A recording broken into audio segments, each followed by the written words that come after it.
They told you to chase progress in daylight, to raise your hand, to be seen, to be picked. But the decisions that shape your days do not live in daylight. They live in rooms without clocks, in signatures that aren't photographed, in conversations where the loudest sound is the scratch of a pen. You were trained to admire speed. Power is patient. You were trained to demand permission. Power edits the rules and makes permission redundant. You sense it when a city changes without a vote, when a street loses its soul and gains a slogan, when prices climb as if obeying weather you cannot predict. You ask, who decided? The answer is simple and unwelcome. Those who could choose where choice begins. Not those who argued better, those who arranged better. And you begin to realize something cold. The rich seldom fight the game. They define it, and then they appear gracious, while you sprint in their maze. And in that silence, the truth whispers. Power lives in permissions, not in banners or anthems, but in the quiet ability to modify what is possible for everyone else. You see it when a regulation appears with noble language, but its weight lands on your shoulders and not theirs. You see it when a charity gala baptizes a tax strategy. You see it when a crisis arrives and the burden of sacrifice is requested from you by those who never intend to experience it. Here's the part no one dares to admit. The velvet glove is perception. No barbed wire, no brutality, just the soft story that makes obedience feel like virtue. If a headline can bless a decision, resistance becomes rudeness. If a brand can soothe you, extraction becomes experience. If a leader can appear compassionate on stage, conquest becomes care. Perception is not a mirror, it is a glove. It covers the fist and invites a kiss. You were taught that fairness is the architecture. It isn't. Incentives are. The elegant are. Earn incentives so that even those who oppose them still serve them. A platform democratizes opportunity, then quietly decides reach. A broker opens access, then quietly sells your attention as inventory. A company builds community, then quietly administers scarcity and calls it prestige. Your feelings are attended to. Your freedom is administrated. And yet, the truth is darker. When you hear the phrase free market, notice the fences. When you hear the word competition, ask who holds the timers, the whistles, the gates. When you hear growth, find the cost that was externalized into your future. The velvet glove is made of narratives that protect the hand from scrutiny. You were trained to celebrate the glove, to admire the stitch, to discuss the color. Few will teach you to ask, who owns the hand? But what if you did? What if you learned to see permission itself as the currency? You would stop chasing applause and start tracing authority. You would become slower, colder, more precise. You would ask, who can set quotas for others? Who can trigger a rule that multiplies for them and divides for me? Who can get a no converted into a not applicable? When you find that person, you have found a boundary owner. And boundary owners write everyone's story while pretending to read it. And in that silence, the truth whispers. If you want to become untouchable, you do not become louder.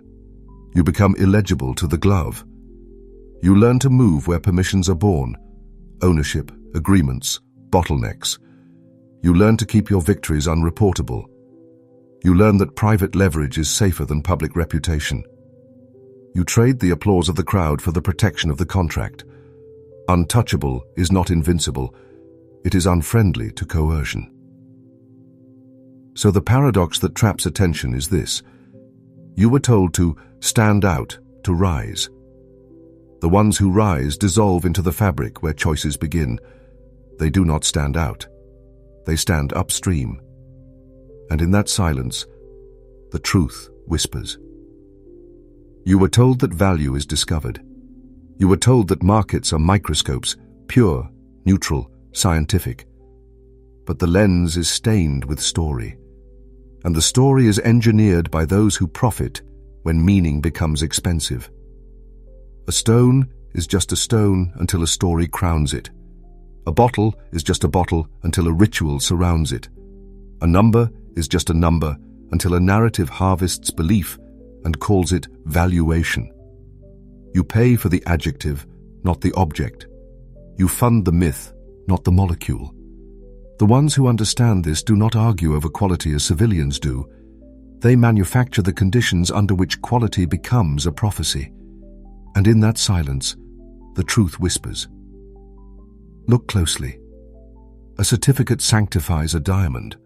A provenance inflates a painting. A launch keynote rehearses a legacy. It's heritage without history, purity without proof, scarcity without cost, until enough people agree that the fiction is reality. Then the fiction becomes reality. Price is the applause of a story successfully told. But what if the story isn't merely marketing? What if it's governance? What if the story decides which hands receive capital and which knees learn to kneel? In that light, branding is no longer decoration. It's a sorting mechanism. It organizes desire, funnels attention, and assigns prestige the way uniforms assign rank. It guides money like a shepherd dog guides a flock. No need to argue with each sheep, just pressure the edges, and the herd will self-correct. Here's the part no one dares to admit. Value is not intrinsic. It is embedded in institutions, in supply chains, in legal frameworks, in repetition. The luxury industry learned this centuries ago. Tech learned it yesterday. Finance never forgot. When a word like ecosystem appears, translate it. It often means a script you are welcome to memorize but not to edit. And yet, the truth is darker. Value can be a weapon. The rich engineer tastes and taboos, not to entertain you, but to corral you. If attention can be predicted, revenue can be scheduled. If outrage can be dialed, obedience can be refreshed. If scarcity can be simulated, lines can be formed where none are needed. You will wait for the new release, not because you lack alternatives, but because you fear being excluded from the ritual. You will defend your purchase like a creed, because now your identity is collateral. And in that silence, the truth whispers. Understand the pattern. Price follows narrative, narrative follows authority, and authority follows ownership of the microphone. The microphone is not necessarily media. It can be a distribution channel, a patent, a standard, a rating agency, anything that gives one voice the power to define normal. Once normal is defined, deviations feel like sin. Deviations become expensive, and value, a ghost wearing your desires, walks directly to the vaults of those who authored the liturgy. But what if you inverted the lens? What if you learned to read the scaffolding of value instead of worshipping the facade? You would ask different questions. Who benefits from this story's endurance? What failure does this story conceal? Which costs were erased and reassigned to the environment, the future, or to faceless labor? Who loses status if this narrative collapses? You would see not prices, but power signatures. You would buy less theater. You would buy more leverage. You would invest less in names and more in flows. You would put weight on terms over trends, on cash over charisma. And slowly, value returns to what it always was at its core, the capacity to solve a problem reliably, again and again, irrespective of applause. And in that silence, the truth whispers. You wonder why you struggle to move while others glide. You work harder. They move quieter. You speak louder. They become the room's interior weather. The difference isn't talent, it's interface. You interact with reality through emotion. They interact with emotion through design. Your emotions are the joystick someone else holds gently between two fingers. Fear and longing. Scarcity and status. The thumb moves. You move. You feel autonomous while being shepherded by stimuli so familiar they feel like your own thoughts. If panic rises, you seek safety. If envy sparks, you seek purchase. If loneliness whispers, you seek eyes. And all of this movement is monetized like wind through a turbine. And in that silence, the truth whispers. The masses are not controlled by force. They are arranged by feelings. A headline sharpens you. A product softens you. A policy reshapes you. The cycle repeats until you confuse reaction with reason. Your mind becomes a crowded room where every guest speaks first and leaves last. Anxiety commands your attention. Desire writes your schedule. Fatigue submits your consent. Here's the part no one dares to admit. Your attention pays the salaries of those designing your impulses. And yet, the truth is darker. You are not merely distracted. You are trained. Trained to seek novelty instead of knowledge. Trained to chase signals instead of systems. Trained to prefer commentary over contracts, noise over numbers, spectacle over structure. You are fed the sugar of significance while starved of the protein of power. But what if you stepped back from the joystick? You notice that outrage refreshes like a feed, not because the world worsens each hour, but because outrage is profitable. You notice that trends cycle like tides, not because culture evolves that quickly, but because churn increases dependency. You notice that the same feelings that sell you a face cream sell you a national myth. The packaging changes. The reflex doesn't. And in that silence, the truth whispers. Machiavellian awareness does not demand coldness. It demands clarity. It does not reject emotion. It refuses to be piloted by it. You can feel without obeying. You can admire without kneeling. You can love without merchandising your soul. This is not indifference. This is design. The powerful do not fight the wave. They know the moon. They do not extinguish fire. They redirect oxygen. Control isn't about domination. It is about arranging flows so that even chaos sustains your position. How? By setting the frame before the facts arrive. By defining the default while others debate the options. By placing your interests as the quiet setting in which all conversations happen. If the menu is yours, the order belongs to everyone else. If the standard is yours, excellence is a toll booth. If the language is yours, resistance must translate itself into your terms before it can speak. You begin to see the map. Attention, emotion, reaction, purchase, obedience, reinforcement. Break the chain anywhere, and you walk out of the maze. Break it early, at attention, and you deny the joystick its handle. Break it later, at reaction, and you convert an impulse into information.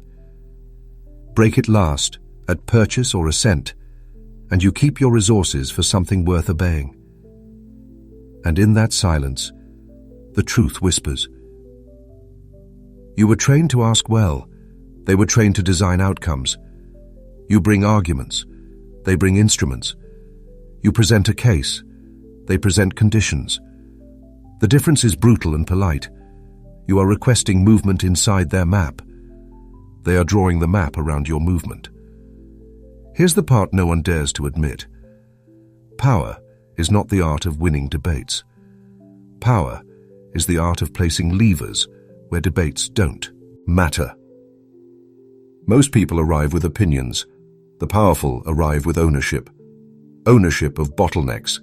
Ownership of standards. Ownership of distribution. They do not fight for a seat at the table because they own the chairs.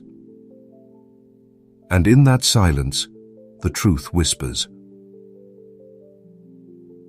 Consider the elegance of positioning. A landlord syndicate ensures that policy changes, economic climates, even tenant revolts, all pass through a network of legal valves that reroute risk downward. A payment gateway writes a policy line that will never trend on social media, but can erase a dissident's business by toggling service unavailable. A rating agency performs sanctity for a fee. A platform's rules evolve to ensure that the gravity always favors the center. You argue. Gravity yawns. But what if you traded pleas for positions? You would stop begging for visibility and start buying distribution. You would stop chasing prestige and start acquiring the permissions that mint it. You would stop asking for fairness and start negotiating terms that make fairness beneficial to the one with leverage. The modern court is not royal. It is regulatory, infrastructural, algorithmic. Make peace with that, and you begin to see the chessboard you were told was a picnic. And yet, the truth is darker. Even the powerless are given rituals that feel like power. Outrage, voting for symbols, boycotts designed by the very brands they target. The theater is thick, and it is soothing. It allows everyone to feel moral, while nothing essential moves. Meanwhile, contracts accumulate. Filings multiply. Options vest. Standards harden, and the architecture of possible futures calcifies around the interests of the few who were arranging while the many were performing. And in that silence, the truth whispers. Your path away from fragility is boring and precise. Read the contracts, learn the standards, see where bottlenecks live and who invoices them. Study how licensing turns talent into tribute. Learn why indices own retirements and how 3 companies can tilt the weather of investment with a shrug. Understand why incentive design is the true constitution of any organization. Then ask yourself, with the calm of a surgeon, where is the smallest lever that moves the largest weight? Become allergic to applause. Applause is a dividend of obedience. Seek optionality instead. Optionality is the silent dividend of good positions. Optionality means you can refuse. Refusal is the only true boundary in a world eager to trespass your time, your attention, your dignity. Refusal is not anger. It is architecture. When you can refuse, you are no longer forced to choose between 2 cages. And in that silence, the truth whispers. Positions, not pleas. Build and buy the instruments that make your preferences the default. Put your labor inside terms that are friendly to you in winter. Replace public goals with private thresholds. Replace declarations with deeds. Replace reputation with rights. When outcomes are designed, arguments are recreational. Become the designer. Awakening is not dramatic. It is inconvenient. It removes the comfort that made obedience feel noble. It empties the stage of hero. It refuses to flatter you with the fantasy that someone will arrive to correct the machine. Awakening breaks illusions, and illusions were protecting you from loneliness. This is why most people will not see, not because they cannot, but because they would rather belong than know. And yet, you are still here, so you will learn the price. Here's the part no one dares to admit. The psychological cost of clarity is isolation, not a total exile, a thinning. Invitations misplace themselves. Conversations grow careful around you. People sense that you are no longer purchasable with the usual currencies: flattery, fear, belonging. Your edge offends the rituals. Your calm threatens the carnival. You are accused of cynicism. Your crime is literacy. And in that silence, the truth whispers. The moral cost is discipline. When you see how narratives become nets, you must stop throwing them at others. When you see how leverage bends crowds, you must resist bending the vulnerable. When you see the joystick, you must set it down. You cannot demand integrity from a system that rewards theater. You must design your own. It will be quieter. It will be slower. You will keep more of yourself. But what if awakening could become a strategy rather than a scar? You can cultivate detachment without becoming numb. You can practice refusal without becoming cruel. You can seek leverage without becoming predatory. The test is simple. Does your strength require someone else's weakness, or does your strength come from owning your time, your terms, your tools? The first path is domination. The second is design. And in that silence, the truth whispers. Application begins small. You unsubscribe from outrage. You simplify your inputs until your mind regains the ability to choose its own weather. You replace consumption with construction. You learn one skill the marketplace cannot cheaply replace. You build a vehicle, an entity, an IP, an expertise that can invoice the world without begging it for kindness. You stop confusing exposure with access. You stop confusing virality with viability. You stop confusing noise with negotiation. You restructure your days around thresholds rather than moods. You choose cash flows over congratulations. You choose agreements over adventures. You choose routine over drama. You're no longer intoxicated by possibility. You are faithful to probability. The thrill fades. The sovereignty grows. And yet, prepare for the conflict. You will mourn the person who needed permission. You will miss the ease of applause. You will long for the naive comfort of believing that the powerful were noble and the system parental. This longing is normal. It is the last loyalty to a story that once kept you warm. You let it go with gratitude. The child in you deserved that blanket. The adult in you deserves a house. And in that silence, the truth whispers. Evolution becomes visible when you are unreadable. When others can no longer predict your reactions, they can no longer pilot your days. When your agreements are simple, your boundaries are real, and your dependencies are few, coercion slides off you like rain off oiled stew. You do not announce your strength. You do not seek trophies. You arrange your life so that the penalties for misunderstanding you are paid by those who insist on it. You become untouchable not because you are hard, but because you are structured. You've seen how perception is engineered, how value is scripted, how emotion becomes a joystick in gentle hands.